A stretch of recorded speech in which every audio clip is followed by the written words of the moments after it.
ಶಿವಣ್ಣ ನಿಮಗೆ ಸ್ಪೆಷಲ್ ನಮಸ್ಕಾರ ಶಿವಣ್ಣ. ಯಾಕಂದರೆ ಸ್ಟಾರ್ಟಿಂಗಿಂದ ನಮ್ಗೆ ಬೆನ್ನೆಲುಬಾಗಿದ್ದೀರಿ ನೀವು. ನಾನು ಪೂಜೆ ದಿನನೂ ಅದೇ ಹೇಳಿದ್ದೀನಿ, ಇವಾಗ ಹೇಳಿದ್ದೀನಿ. ಫಸ್ಟ್ ಆಮೇಲೆ ಬರ್ತೀನಿ ಸರ್ ನಿಮ್ಮ ಸ್ವಲ್ಪ ಇಲ್ಲ ಈ ಫಿಲಮ್ಮು ಫಸ್ಟು ನಮಗೆ ಅರ್ಜುನ್ ಜನ್ಯ ಸರ್ ತೋರಿಸ್ರು. ಅದೇ ಆನಿಮೇಷನ್ ಪಿಕ್ಚರು ಅವರು 2.5 ಅವರ್ ಪಿಕ್ಚರ್ ಫಸ್ಟೇ ತೋರಿದ್ರು. ಸರ್ ಒಂದು ಸ್ಟೋರಿ ಐತಣ್ಣ ಅಂತ ಹೇಳಿದ್ರು. ನಾನು ಫುಲ್ ಪಿಕ್ಚರ್ ಮಾಡ್ಕೊಬಂದು ನಿಮ್ಗೆ ತೋರಿಸೋಣ ಅಂದರು. ತೋರಿಸಿ ಸರ್ ಅಂದರು. ಆ 2.5 ಅವರು ನಾವು ಕೂತ್ಕೊಂಡು ನೋಡಿದ್ರೆ ಅಷ್ಟು ಇಂಟ್ರೆಸ್ಟ್ ಆಗಿತ್ತು. ಎಲ್ಲರೂ ಹೇಳಿದ್ರು ಆವಾಗ ನನಗೆ. ಅವರು ಇವ್ರು ಹೇಳಿದ್ರು ಯಾಕಪ್ಪ ಅಂತ ಹೇಳಿದ್ರು. ಸರ್ ನಿಮ್ಮ ಬಗ್ಗೆ ನಾನು ಹೇಳ್ತಾ ಇದ್ದೀನಿ ನಿಜನೇ ಅಂತ. ಎಲ್ಲರೂ ಏನಪ್ಪ ಅರ್ಜುನ್ ಜನ್ಯ ಮೇಲೆ ಇಷ್ಟೊಂದು ದುಡ್ಡಾಗ್ತಾ ಇದೆಯಾ, ಹೊಸ ಡೈರೆಕ್ಟ್ರು ಅವ್ರಿಗೆ ಹೆಂಗೆ ಅಂತ. ಆ ಆನಿಮೇಷನ್ ಪಿಕ್ಚರಲ್ಲಿ ಆ ಡೈಲಾಗ್ಗಳಾಗಲಿ ಆ ಸಂಭಾಷಣೆ ಆಗಲಿ ಹೆಂಗಿತ್ತು ಅಂತ ಹೇಳಿದ್ರೆ ನಮ್ಗೆ ತುಂಬ ಹೆಂಗೆ ಅಂದರೆ ಇದು ಹೆಚ್ಚು ಕಮ್ಮಿ ನಾವು ರಾಜ್ಕುಮಾರ್ ಪಿಕ್ಚರ್ ನೋಡ್ದಂಗಿತ್ತು ಆ ಸಂಭಾಷಣೆ. ನನಗೆ ಗೊತ್ತಿದ್ದೆ ಹೆಂಗೆ ಒಂದು ಪದಾನೂ ಅಷ್ಟೇ. ಇವಾಗ ಬರೋದು ನಮ್ಮ ಪಿಕ್ಚರಲ್ಲಿ ತುಂಬ ಅಧಿಕಜಾಂತರ ಇದೆ. ನಂಗೆ ತುಂಬ ಇಷ್ಟ ಆಯಿತು ಸರ್ ಮಾಡೋಣ ಅಂತೇಳಿ. ಪಿಕ್ಚರ್ ಸ್ಟಾರ್ಟ್ ಆಗೋ ತನಕ ನಂಗೆ ಭಯನೇ ಇತ್ತು. ಮಾಡೋಣ ಅಂತೇಳಿದ್ವಿ, ಪೂಜೆ ಮಾಡಿದ್ವಿ, ಎಲ್ಲ ಮಾಡಿದ್ವಿ. ನಮ್ಮ ಪೂಜೆಗೆ ಶಿವಣ್ಣ ಬಂದರು, ನಮ್ಗೆ ಸ್ವಲ್ಪ ಧೈರ್ಯ ಬಂತು. ಆಮೇಲೆ ಮೈಸೂರಲ್ಲಿ ಶೂಟಿಂಗ್ ಮಾಡಿಬಿಟ್ಟು ನಾನು ದಿನಾ ಶೂಟಿಂಗ್ ಮಾಡಿದ್ರೆ ಎಷ್ಟು ಶೂಟಿಂಗ್ ಮಾಡ್ತಾರೆ ಅಷ್ಟು ಸೀನ್ ಕಳಿಸೋರು, ಇನ್ಕ್ಲೂಡಿಂಗ್ ಡೈಲಾಗು ಮ್ಯೂಸಿಕ್ಕು. ನನಗೆ ಆವಾಗ ಕಾನ್ಫಿಡೆಂಟ್ ಬಂತು, ಓ ಸರ್ ಇನ್ನಂತ. ಆವತ್ತಿಂದ ಅವ್ರು ಏನು ಹೇಳಿದ್ರು ಅದು ನಾನು ಕೊಡ್ತಾಯಿದ್ದೀನಿ. ನಾನು ಏನು ಹೇಳಿದ್ರು ಅದು, ಯಾಕಂದರೆ ಮನ್ಸಿಗೆ ಒಬ್ಬರ ಮೇಲೆ ಕಾನ್ಫಿಡೆಂಟ್ ಬರ್ಬೇಕು. ಎಷ್ಟೇ ಮಾತಾಡಿದ್ರು ಅದು ನಾವು ಒಳಗಡೆ ಇರುತ್ತೆ. ಅದು ಕೆಲವ್ರು ಹೇಳ್ತಾರೆ, ಕೆಲವ್ರು ಹೇಳ್ಕೊಳ್ಳಲ್ಲ. ನಾನು ಖಂಡಿತ ಹೇಳ್ತೀನಿ. ಫಸ್ಟ್ ಮೈಸೂರಲ್ಲಿ 10 ದಿವಸ ಶೂಟಿಂಗ್ ಮಾಡೋ ತನಕ ನಂಗೆ ದಿಗ ಅಂತಲೇ ಇತ್ತು. ಎಲ್ಲರೂ ಮಾತಾಡೋದು. ಆವಾಗ ಕಳಿಸಿದ್ರು, ಒಂದೊಂದು ಸೀನು ಕಳಿಸಿದಾಗ ಆವಾಗ ಓ ಪರವಾಗಿಲ್ಲ, ಇವರು ನಮ್ಮ ಡೈರೆಕ್ಟ್ರಿಗೆಲ್ಲ ಡೈರೆಕ್ಟ್ರು ಅಂತ ಹೇಳ್ಬಿಟ್ಟು ಒಂದು ಕಾನ್ಫಿಡೆಂಟ್. ಆ ಸೀನುಗಳು ಅದೆಲ್ಲ ಏನಂದರೆ ಹೆಂಗೆ ತೆಗಿತಾ ಇದೆ ಅಂದರೆ ಇದು ಒಂಥರ ಆ ಪಿಕ್ಚರ್ ನಾವು ಅದು ನನಗೆ ಹೇಳಕ್ಕೆ ಬರುತ್ತಾ ಇಲ್ಲ ಕರೆಕ್ಟಾಗಿ. ಆ ಥರ ಇತ್ತು ಸೀನುಗಳು. ತುಂಬ ಚೆನ್ನಾಗಿ ಮಾಡಿದ್ದಾರೆ ಈ ಫಿಲಮ್. ನಾನು ಮೊನ್ನೆ ಯಾವುದೋ ಇಂಟ್ರ್ವ್ಯೂಲೂ ನಾನು ಹೇಳಿದೆ ನನಗೆ ಅದಂತ. ಇದು ಕರ್ನಾಟಕ ಅಲ್ಲ, ನಮ್ಮ ಇಂಡಿಯಾ ತಿರುಗಿ ನೋಡುತ್ತೆ ಅಂತ ನನ್ನ ಭಾವನೆ.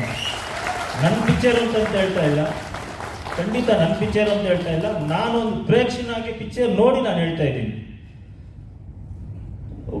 ಅಂದರೆ ಎಷ್ಟು ಆ ಮಗುನ ಮುದ್ದಾಗಿ ಸಾಕಿದ್ದಾರೆ ಅಂತ ಹೇಳಿದ್ರೆ ನನಗೆ ಅಂತ ಹೇಳ್ಬಿಟ್ಟು, ನಾವೇನಪ್ಪ ಅಂತ ಹೇಳಿದ್ರೆ ಇವಾಗ ಮಧ್ಯಾಹ್ನ ಊಟ ಹಾಕಿದ್ರೆ ಸರ್ ಊಟ ಹಾಕಲಿಲ್ಲ ಅಂದರೆ ಆ ಮಗು ಏನಾಗತ್ತೆ ಅಂತ ಹೇಳ್ಬಿಟ್ಟು ಅಷ್ಟು ಟೈಮ್ ಕರೆಕ್ಟಾಗಿ ಕೊಟ್ಟಿದ್ದೀವಿ.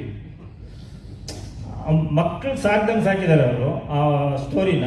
ಇದು ತುಂಬ ಬಂದಿದೆ. ಯಾಕಂದರೆ ಪಿಕ್ಚರ್ ಫುಲ್ಲು ನಾನೇ ನೋಡಿರೋದು. ಅವರು ನೋಡಿದ್ರೆ ಇಲ್ಲ, ಫುಲ್ಲು ಫಿಲಮ್ ನಾನೇ ನೋಡಿರೋದು. ಫುಲ್ ಫಿಲಮ್ಮು ನಾನು ದಿನ ಸೀನ್ ಟು ಸೀನ್ ಸಾಯಂಕಾಲ 8:30 9 ಗಂಟೆ ನಾನು ಬಂದ್ಬಿಡೋದು. ನಾನು ನೋಡೋದು, ಸರ್ ಇದೇನು ಸರ್ ಇದು ಅಂದರೆ ಅಣ್ಣ ನಾಳೆ ಸ್ವಲ್ಪ ಚೇಂಜ್ ಮಾಡ್ತೀನ ನಾನು ಅವ್ರ ಮ್ಯೂಸಿಕ್ಕು.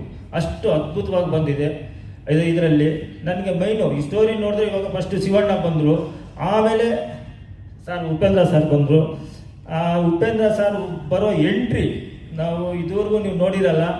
ಯಾಕೆಂದರೆ ಅವ್ರ ಪಿಕ್ಚರಲ್ಲಿ ಇನ್ನೂ ಜೋರಾಗಿರುತ್ತೆ. ನಮ್ಮ ಪಿಕ್ಚರಲ್ಲಿ ಇದುವರೆಗೂ ನೋಡಿರಲ್ಲ ನಿಮ್ಮ ಸರ್. ನಿಮ್ಮ ಇದು ಆ ಥರ ತೋರಿಸಿದ್ದಾರೆ ಅಣ್ಣವರು. ತುಂಬ ಚೆನ್ನಾಗಿ ತೋರಿಸಿದ್ದಾರೆ.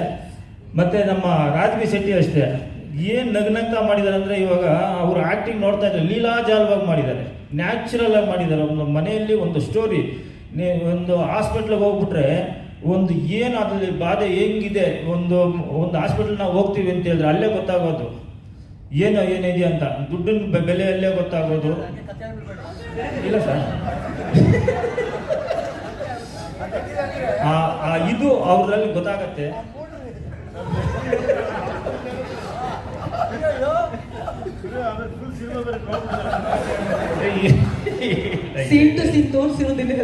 ಆ ಥರ ಆ ಖುಷಿಗೆ ನಾವು ಮಾತಾಡ್ತಾ ಇದ್ದೀವಿ.